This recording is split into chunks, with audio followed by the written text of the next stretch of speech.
Yeah, my 12-year-old orders Uber Eats. Like, you just paid $16 for a single meal at McDonald's. Are you nuts? That's the world we live in. It's like, you want to change it or you want to get on board and adapt to it. That's right. That's right. Welcome to the Sensei Playbook, the ultimate how-to podcast for growing and amplifying your brand within the digital world's 3-second landscape. Join Bill Courtwright and Chris Snellgrove as they discuss the right tools and strategies for building the best online marketing strategy for your business. Tune into leading business leaders who share information and impart inspiration on providing smooth customer experience and successfully scaling your venture. This is your chance to achieve rapid growth in the highly competitive online market. Let's get this episode started with your hosts, Bill and Chris.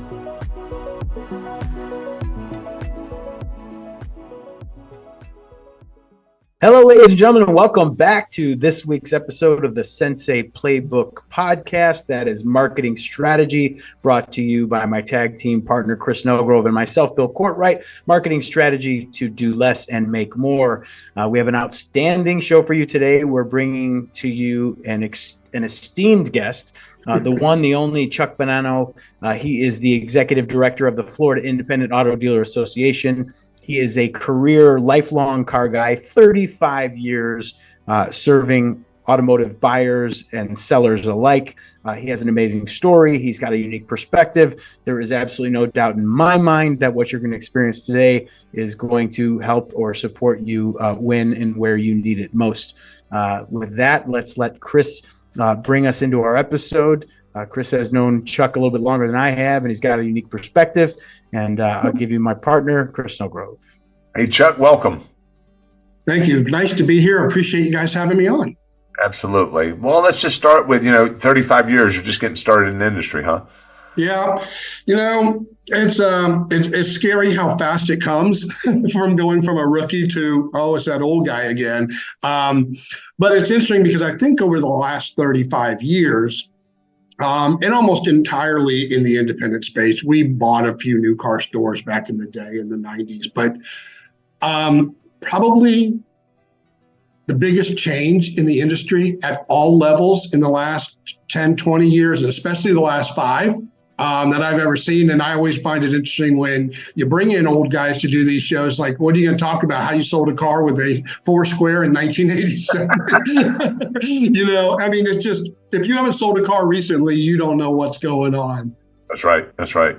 Yeah, I started selling cars at Atlanta Toyota in 1989, and what an experience! That was my first experience back then. So tell us, how did you first get started? Well, I over the years, I've consulted for close to 2,000 different dealers across the United States. And I've found that everyone falls into one of two categories for the most part. You're either born into it, meaning generationally, you're taking over second, third, fourth generation, destined to be a car guy. Or you're like me, where you fall into it by accident because my sister married a car dealer who hired me to be a CFO. And we took this little independent family-run lot, grew it into 7 stores, and then bought out a bunch of dealers in Florida and went public in 1995. So I have experienced this business from being the small mom and pop up into a publicly held corporation into many roles. We bought new car stores. We had subprime, superstore type operations, and then we had 27 buy here, pay here stores. So wow. I've seen the good, and I've experienced some of the bad too. And then, of course, my last 20 years have been in a consulting role. I was a moderator for independent dealer 20 groups at Leadham and Associates that was purchased by NIDA. And then I ran the dealer development operation at the National Independent Auto Dealers Association. And then now I've landed at this really great spot where it kind of takes me all the way full circle, because when I first got in the business, my brother-in-law at that time was the president of FIADA. So I've never known not being associated with the associations. And so my job and my mission for the rest of my working career is to bring this back to its former glory and probably figure out new ways to do this, new ways to communicate, new ways to get the education out there to dealers, because that's the one thing that I've seen in a lot of state associations where we've done the same thing. It happens in dealership too, through tradition. We've done the same way for 30 years. And I always told dealers, that's awesome. Proud of your success. Your tradition got you to where you are today. It doesn't ensure anything going forward. So we're going to dive into the association and your Sure. there and the benefits. But before we go there, out of all the different parts or your career, because you've been involved in many different things, what have you enjoyed the most?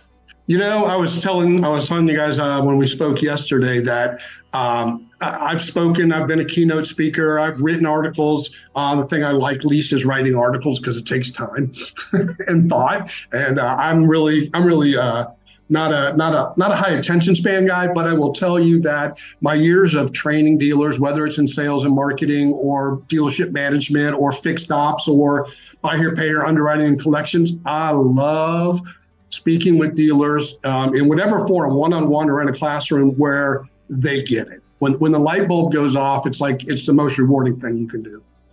That's cool. That's cool. Chuck, I'm sorry, Chris, go ahead. I was just going to ask, what part of Florida did y'all have the dealerships? Were they all over? So we started in St. Pete, Clearwater area, in the Bay Area. We grew our stores there. Then we bought stores in the Palm Beach, Fort Lauderdale area, and Orlando. And our 27 stores when we had that, plus we had the new car stores that were down in Melbourne and Stewart. We covered most of the state. And it was an interesting time because it was in the time when all the bankers were saying there's going to be a roll up and a consolidation in this industry. And I just said, you know what, I don't even know if God has enough money to roll up this industry. Even the auto nations of the world only have a fractional market share in this business. Chuck, did y'all do business with the Auto Trader magazines that started? We did. I mean, literally, we were covers of the magazine, and the headquarters of Auto Trader were in my town. Stuart Arnold. We started there. Yep. Did y'all know Stuart Arnold, the creator? Oh yeah, absolutely. Yep. Oh my gosh, that guy was. Now you know how old I am. That's my background. It was magazines. So I started in Auto Trader in 1994, and went till 2002, and then started a series of magazines after I left Auto Trader. So yeah, that's the way people used to shop for cars. They used to pick up the way. That's the way. Yeah, that's wild. So yeah, it's evolved quite a bit. We wrote it to the end. We were still publishing in 2014, believe it or not. But it was circling the drain, and now you can. That's all. Yeah, when I left the consulting part of the business in 2014 to open up a lease here, pay here operation up in Seminole, Florida, and I had known some of the people from way back in the Auto Trader days, and they were really pressing hard on autotrader.com. And it's one of the things that's interesting is that as we've evolved in the marketing area, getting your message out. I mean, the methods have changed. The messages are the same. I mean, it's why when I think Mike Jackson at AutoNation said, whatever Carvana and Vroom are doing, we can do that. But I think there's messages in there that you've got to think about, okay, how do we get that message across? And the reaction time. I mean, the whole thing that I think has changed for most dealers is we used to call it waiting for the ups bus, just sitting out front, turning the lights on and having cars saying, they're coming today, maybe. Today, that methodology will make you a loser. Yeah. Well, I'd love to hear your perspective on one thing, because Auto Trader used to be the market leader. And somehow when I talk to dealers today, I always hear Car Guru is the number one lead source. How did that happen? Well, it's this whole internet thing that they say is going to catch on. I'm not sure. I didn't put any money in it, obviously. I think the biggest part of that is that you've got to be, if you're not, everyone's going to search for you organically. They're going to see you as they drive by. They may go home and look you up out there. But that ability to aggregate and let the consumer shop. I tell dealers all the time, it's like, I am a consumer of cars too. I'm no longer a dealer, so I have to buy cars. And I said, I can shop my entire town in about an hour. And that's one of the challenges. I mean, there's huge upside to that, but that's where I've got to be first, and I've got to be the one. And of course, what is my value proposition? Am I the guy who has the hard to find, unique cars, exotics, Highlines, or I'm selling Malibus and I've got to be the price leader, whatever it's going to be. And then beyond that, we also live in a world of reviews. So, when you get great reviews and you've got a good rating in the BBB and all these wonderful things, life is good. And when it doesn't happen that way, it can turn ugly quick, because we all say, well, I hear my dealers friends all the time say, well, I don't really care much about Yelp and the reviews out there. I said, well, think about how you live your life. Yeah. Restaurants you go to, hotels you go to, airlines you fly. We look at reviews all the time, and people just don't take it as seriously as they should. I just did a little study with a couple of my people on the board. I said, you guys are our board members. I'm like, I'm going online and you've got a B- at the BBB. I mean, stop. Right. There's definitely a direct correlation between your online reputation and revenues. We've seen, and the dealers who pay attention to their online reputation definitely attract more people to them. Yep. And the end result is higher sales and more revenue, for sure. Yeah, and we've I think we talk about we've got the technology shifts. Again, are just the vehicle which we ride to get our message out there and our value proposition. I would just tell you that as the father of a millennial, so even she's getting old. I told her that the other day. It's her birthday next week. I said, but you are still in your prime buying age. Time and their experience is way more important than dollars. And I think anybody who's ever used Grubhub or Uber Eats will tell you time and experience are better than price. Right. Exactly. That's a good point. Yeah, my 12-year-old orders Uber Eats. You just paid $16 for a single meal at McDonald's. Are you nuts? That's the world we live in. It's like, you want to change it, or you want to get on board and adapt to it. That's right. That's right. So how do you define? Chuck, go ahead, Bill. Okay, sorry. Well, Chuck, it's rare that we talk to someone that not only has experience as a dealer principal, as an executive, but has served in the consulting space and has also represented his constituents on the Independent Auto Dealer Association side. And those are three extremely valuable, very important, but it's rare that I meet someone that kind of has all that experience. With that experience, what would you be telling our listeners today that they need to be aware of from the consultant side, from the Independent Auto Dealer Association side? What do the dealers need to be aware of today? What's going on? So I would just tell you, I think you said it before we went on the air, about you're either in a storm, getting out of a storm, or about ready to head into a storm. We just have, we have a UAW strike looming. Maybe it's a week, maybe it's a month, maybe it doesn't happen, but am I prepared for all eventualities? I think that's probably the one that, we watched it in 2009, how many independent dealers and some of the, I would call them the off-brand franchise dealers, were so ill prepared for that downturn. And I would say you need to be ready to take advantage of upside, and you need to be ready and circle the wagons if there's a downside. And there's just, between an election next year, between still with inflation levels where they are, with a potential strike out there. We just had one of the largest independent operators in our state go under yesterday. And then of course there's always the capital markets, which, most dealers, people don't recognize, say, oh, how much money do you make? I said, well, how much leverage do I have? So those people who have the capital, whenever I was consulting, it was always like, can you help me with selling more cars or repoing less cars? I go, I can help you on that. He goes, can you get me any money? Yeah, no, I can't do that. And of course, you're over leveraged, in any hiccup, any sneeze, any downturn that is out of your control. You need to be prepared for it. And I just think that this is a really interesting time. From our association standpoint, I actually live in a state at a time that is not in a storm, meaning that we have a governor and we have a legislature that is very pro-business.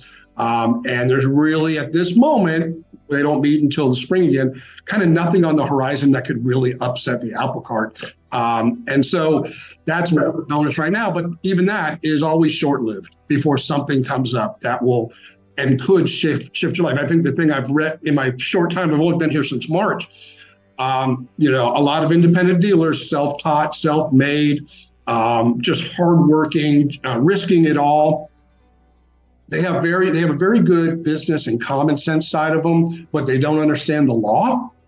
And a lot of times they make decisions that are contrary to the regulations and the laws. And I just say that my daughter is an attorney, and she says, Dad, it's not common sense, it's the law.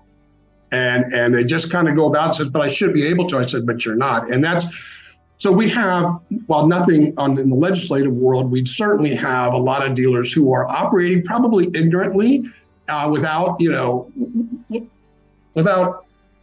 bad intent, but they are still operating outside of compliance of what they need to do. And so that's what we want to do, is make sure they are compliant in everything they do in the world, especially as they deal with consumers. And therein lies the benefit of the Florida Independent Auto Dealer Association. I mean, for those that don't know, what Chuck's able to do with that governing body is really represent your best interests, maybe even when you don't know your best interests need to be represented. Yes, and I tell you, there's a lot of that. It's like one of the hardest things ever is to tell dealers who are not part of the association about all the laws you struck down before they ever became laws, and they don't ever feel it. Like we've had many times over the past 20, 30 years where people have introduced lemon laws for used cars, implied warranties, for the life of the vehicle and the life of ownerships and things that we stopped them from happening. And yet they never felt them, so they don't really recognize the benefit of what the association did for them. It happens all the time, and I want to be there for them. I want to make sure that everyone understands, so that if anybody makes decisions not to comply with local, state, federal laws, that they made it a choice and not out of just ignorance. Yeah. What advice would you give a brand new dealer like that was just getting started in the industry? What's some advice you would give a brand new dealer? First thing I would tell anybody getting into any business, like I saw it online the other day in one of the independent dealer groups where someone is like, I've got $3,000 and I'm going to get in the car business. I go, well, that's great for this afternoon. What happens tomorrow? Need a little more cash flow. Our little lot in Pinellas Park, Florida, when we first opened up, my brother-in-law started with 25 grand. He was a GM at a Chevy dealer in Maryland, got divorced, moved to Florida to be near his parents, had 25 grand, and it started a $200 million buy here, pay here operation, right? Today, 25 grand is a car, maybe two. So first of all, you better have your capitalization in place. And secondly, you better be compliant and make sure you've dotted your I's and crossed your T's. And then third one, which is, again, the one common denominator of all my best dealers, whether they're retail or buy here, pay here, or lease here, pay here, is they develop a good staff. And one thing I think we've all been guilty of, and it's hard for us old car guys, is like, I've done this business for a long time. You don't need car people. If I can get a nice, energetic, hardworking person with good values, I can teach them the business, right? But if you want to take the shortcuts or you want to be there for you, you're probably not there for the dealer. So get a staff and grow your staff and take care of your staff. Yeah, that's important. Yeah, that's your internal customer. It is. You got your customers and you got your internal customers, and a lot of people forget about their internal customers. You better make sure they're happy. Yep. So they're the ones, serving your customers, right? That's right. Okay. So what does the Florida Independent Auto Dealer Association have coming up in Q4 of this year? Well, I tell you, we've been around since 1940, so even before me. But we've had our highs and lows as an association, and I think part of the internet, all the good and all the bad, just like with AI and everything else out there, bad comes with the good. I think a lot of dealers have looked to the internet, to social media to get answers and direction, and I would just tell them it's probably the wrong way to go. We are kind of retrenching as we've watched our association shrink from a couple thousand members down to under 400 members. We've already got that crank back up, but I want to make sure that we give them representation in Tallahassee, compliance for licensing and continuing education, and then I want to give them, and we're revamping this all right now, is operational education, because there's 1,000 places. And as we talked yesterday, we all may say we're independent dealers, but I would tell you, I don't think there's any two clone dealerships in our state. Everybody's got a little different spin, a little different niche out there. And although the laws may be the same, how we get to our customers and make sure they have a great experience is different. So we've got our convention coming up the 29th through the 31st of October at the Hilton Bonnet Creek in Orlando. And people go to FIADA.com. You can see the agendas and the speakers we have settled for this event.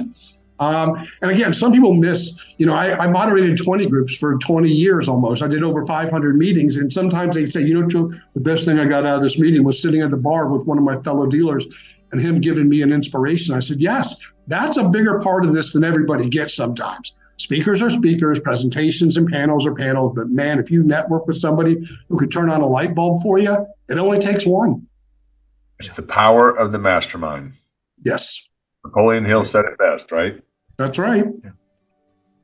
Yeah. And think about it. We talk about it all the time. The challenges that we face in business or in life, relationships, it really doesn't matter. So often you're sitting across from someone that's dealt with that challenge and endured or even benefited from having endured that challenge. And if you don't put it out there, you're never going to benefit from their story, from their experience, from their wisdom. And that, to Chris's point, the benefit of the mastermind is that shared wisdom, that shared knowledge through experience, understanding that you're not in this alone. And in my opinion, the benefit of any state association or any association for that matter, and the 20 group is a perfect example. You put like-minded people together in close proximity and things change, things happen, and solutions come and inspiration happens, whether it's at the bar, on the golf course, or in a classroom setting. That's invaluable. Like, those are priceless. Without a doubt. And I think what's interesting is I've moderated a lot of panels at the national shows over the years, and you put up a panel of just stellar dealers who have just, done it all, been there, started with nothing to become self-made. And the questions from the audience is, well, do you use MMR Black Book to buy a car? And I'm like, no. Ask them what the biggest mistake they ever made was. Ask them the best thing they ever did, right? I mean, it's like, get that knowledge from them. How to buy a car, stop it. I mean, I'm a terrible car buyer and I survived, I paid too much every single time. But the reality of it is, ask those big questions. And we don't all have to do it the same way. But I always said, if I could get 3 or 4 different opinions on a strategy that I have in mind, and then I make an informed and educated decision, it's still my decision, but I got all the facts before I went down the path. Yep. How do you think AI is going to change the game in the independent dealer world? You know what? It's funny because, every franchise dealer in the world is going to throw all kinds of money at it out there. I think one of the things that strikes me is like, it's more important to a smaller independent than it is to a large, I had a 12-person BDC work for me, when there's operators on phones sitting in a phone room somewhere. But what ends up happening in everything I've ever seen in my consulting world with dealers is salesmen get busy, they have enough, they're closing a deal, they go back, they forgot to go back to their CRM, they didn't follow up. There's 1,000 reasons why humans fail. And that's where I think AI could patch that gap, is that we're going to do the same thing the same way every time and push your next step. I think it's a wonderful thing. And the fewer people you have, the more powerful it can be. Sure. Yeah, we talked to a dealer the other day that was using AI to respond to reviews. So that was interesting. So yeah, there's a lot of debate about how I had a service do it for me for a long time. And I'm like, and they have these canned responses that when you read them, they just sound artificial. So I think that's probably where AI needs to go, is that nobody knows it's AI. I think that's when you're there. Yeah, we still do the human touch when responding to reviews for our clients, like making it more personable. Yep. Who are some of your thought leaders, Chuck? Like, who do you look for inspiration? Authors, speakers, thought leaders? I mean, I've read all the books. I've had people like who spoke to me. Just thinking who's up on my desk right now. But I will tell you where I really have gone to is I've actually hired a lot of keynote speakers to come speak and, be inspirations, and whether they're sports stars or they're celebrities or they're business, Stephen Covey types. And it's like all those wonderful things. It's like where I really look to is to dealers. One of the things that when they talked about, my wife says it to me, I could do your moderating job in these 20 groups. I go, you could run a meeting. You could take care of all the logistics of it. I said, but I can tell you that it just means more to me, and I think it does to the typical dealer, to know you've been there and maybe even are there, right? Because when you're in the foxhole and bullets are going over their head, it's having somebody who's academic or from another industry tell you how it is. I've always just kind of gone, okay, That were, like, it's like we're reading a Jack Welch book and talking about GE and we're going to fire the bottom 20% of people every year. It's like, that's insanity, right? Maybe that works when you have 100,000 employees. I got 4 and they're all pretty good, right? So I think the thing that I would also, but along those lines, I just wish dealers would take more time with their staff to do some professional development, right? Not just the training manual that we put together or a role-playing, meeting on Friday mornings, but more in how they can develop themselves in all aspects of their jobs and maybe even their personal lives as well. Yeah. Good point. I think that's super important. Chris, I mean, I'll say it, he might not, but it's definitely a focus here at Reputation Sensei Digital Media Nation, in the spirit of our core value of constant and never-ending improvement. He makes it's non-negotiable here. And it's always refreshing to meet with people like yourself who understand the value of what Chris calls the internal customer and making sure, because as leaders and owners, people, they got to realize we're not the ones necessarily serving the customer. We can set the culture, we can provide the resources, but it is our responsibility to care for our teams. Those teams will then care for our customers. And that's the cascading benefit of what we call culture, or what we call kind of the feeling of what it means to work within an organization. We put a ton of emphasis on customer experience here. What have you learned about customer experience and treating the customer in today's market, and how important is that for you? So, I think, we all get hung up on the one customer who wants to haggle and negotiate down to invoice. I mean, okay. And I said, you guys, that's really not our business model. Matter of fact, when I'm running a lease here, pay here operation, and someone comes in and says, your prices are really high. And it's like, well, I don't borrow my money at bank rates and blah, blah, blah, blah, blah, and go through that whole thing. And they say, well, I can buy that car down the street for less. I said, then I wish you the best of luck, because that's not our business model. But for everybody else, I built a business that started with 7 cars in the first month. And I thought, me and my financial partner, go, well, I'm not going to last here long. And by month 8, we were doing over 300 a month, because we took such good care of our customers at the lot. The experience of buying, especially buying when you have less than stellar credit, most of the places, you're looked down upon for that. And we're going to say, we're not going to do that, because we don't have to do that. We don't need to do that. It's like the old days of not putting prices on cars. We had window stickers on every single car. This is the price. This is the down. Let's come on in and get you signed up. It's like, you don't have to do all the old car guy things. And if that experience is wonderful, yes, reviews, yes, you don't get complaints to the state or to the DMV, but also, who's my best salesman out in the world? They are. That's right. Yeah, we always say the best salesman in the business doesn't try to sell that person that walks on the lot. They try to sell that person that walks on the lot and everyone they know. And everyone else they know. That's how you have. And if you can have that vision and have that long view of it, I said, so my salesman's commissions, the ones who got that always won. But they always won. Yeah, you can only obtain that if you execute an excellent customer experience, and people will say, I got a guy or I got a gal. You got to go see them. When people go on social media and go, hey, I'm looking for a new car, who should I go visit? These are the people that chime in and say, you got to go see my person. He'll take care of you, or she'll take care of you. That's right. That's exactly right. And again, we buying as a retail customer at a new car store last year, 2 years ago now.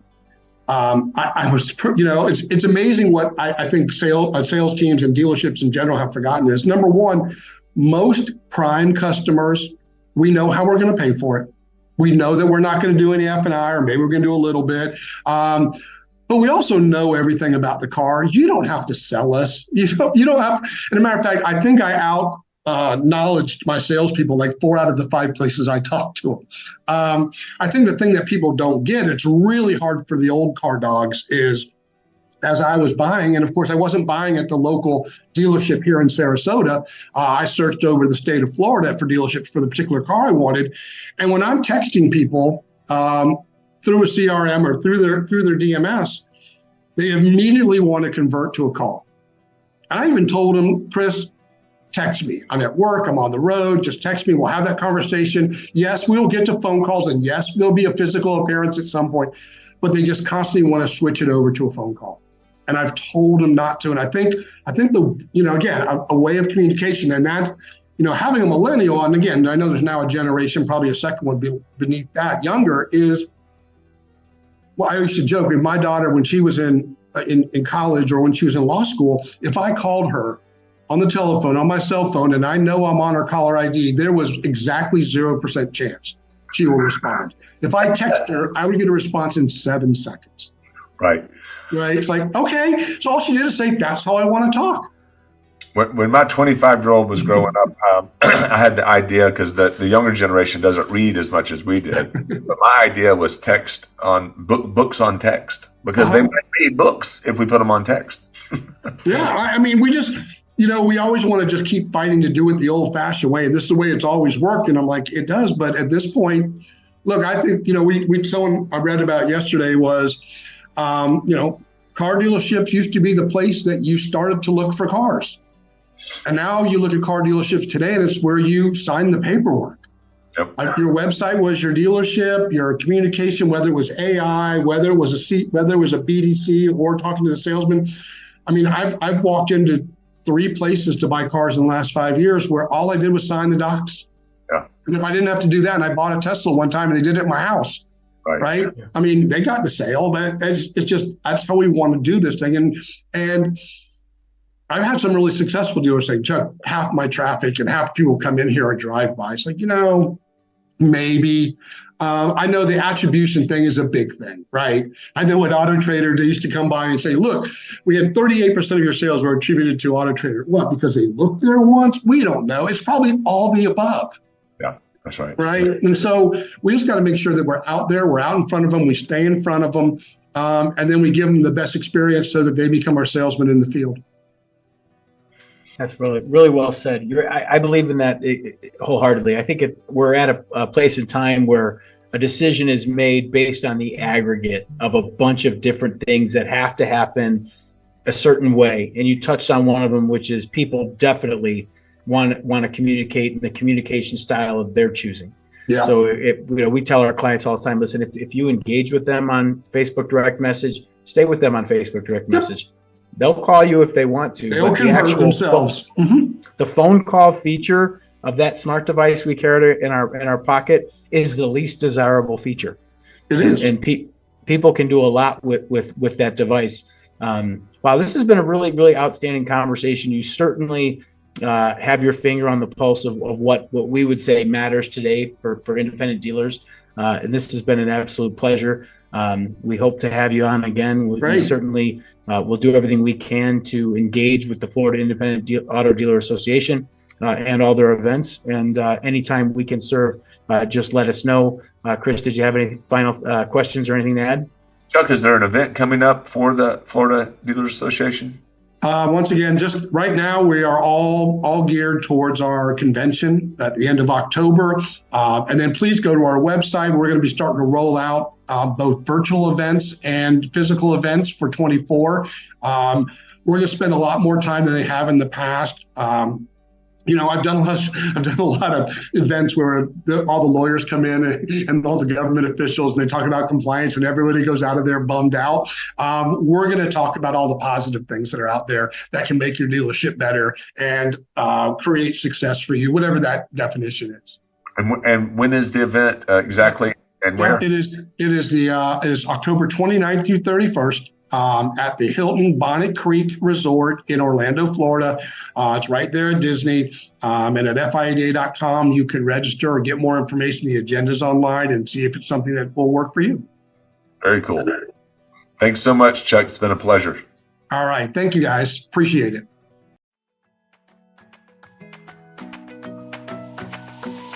That's all for this episode of the Sensei Playbook. May these strategies help you build a powerful business roadmap and dominate the online marketplace right now.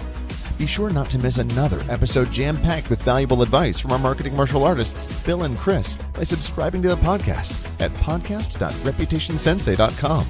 Don't forget to share with your friends and fellow entrepreneurs who also aspire for massive business success. Thank you for listening. Until next time.